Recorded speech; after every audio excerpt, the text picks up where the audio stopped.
Au Paris SG, Ronaldinho tombait volontairement malade pour rater des matchs. Un ancien coéquipier de l'ancien attaquant du Paris SG a révélé comment Ronaldinho parvenait à tomber malade pour éviter d'avoir à disputer des rencontres du championnat. Ronaldinho n'est resté que 2 saisons au Paris SG entre 2001 et 2003. Au cours de son aventure parisienne, le Brésilien s'est autant distingué sur le terrain qu'en dehors lorsqu'il multipliait les sorties nocturnes.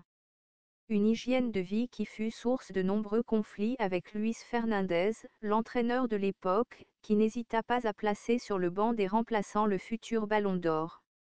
Dans le documentaire Ronaldinho No Limites diffusé mercredi, RMC Sport revient sur certaines frasques du Sud-Américain qui passait plus de temps dans les restaurants ou dans les boîtes de nuit qu'au camp des loges. Il ne s'entraînait pas trop, reconnaît ainsi son ancien coéquipier Paulo César qui révèle une étonnante anecdote ayant permis à Ronnie de zapper un match qu'il ne souhaitait pas disputer. À l'époque, Ronaldinho partage sa chambre avec Paulo César qui, blessé au genou avant un match à l'extérieur, devait rentrer à Paris avec l'aval du corps médical.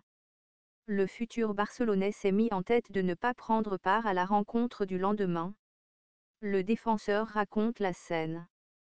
Il me dit, demain, je pars avec toi. Je réponds, mais tu es fou. Et tu vas où? Tu as un match demain? Il dit, non, non, non, je n'ai pas envie de jouer, je pars avec toi. On est en train de s'endormir et il met la climatisation à fond sur son visage. Paul César explique ensuite comment son coéquipier s'est arrangé pour tomber malade au cours de la nuit. On est en train de s'endormir et il met la climatisation à fond sur son visage.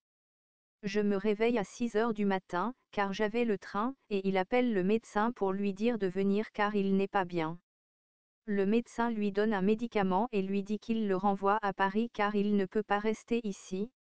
Effectivement, quelques heures plus tard, les deux compatriotes ont voyagé ensemble pour rejoindre la capitale où Ronaldinho était attendu par un chauffeur dans un véhicule où se trouvaient plusieurs filles.